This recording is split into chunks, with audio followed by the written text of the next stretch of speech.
सरकार दो आलम सल्लल्लाहु अलैहि वसल्लम ने इरशाद फरमाया कि आदमी, अल्लाह ताला दो आदमियों के ऊपर हंसता है, उनके ऊपर मुसर्रत का इजहार फरमाता है।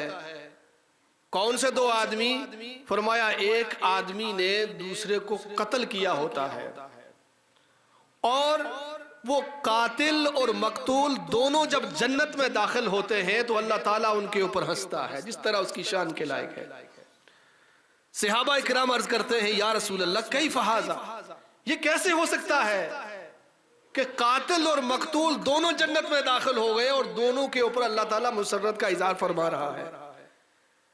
फरमाया ऐसे हुआ कि ये जो कातिल था ये गैर मुस्लिम था और ये जो मकतूल था मुसलमान था, और ये दोनों मैदान जंग में जब लड़ने लगे तो इस कातिल के हाथों मुसलमान वो शहीद हो जाता है, उसको जन्नत मिलती है। फिर ये कातिल बच जाता है, अल्लाह ताला इसकी तरफ रुजू फरमाता है रहमत के साथ और इसको ईमान की दौलत से मुशर्रफ फरमाता है। फिर ये ईमान ले आता है, ईमान लाने के बाद फिर ये कुफ्फार से लड़ाई करता है, फिर ये दर्जाए शहादत पे फायज होता है, फिर ये भी जन्नत में दोनों दाखिल होते हैं।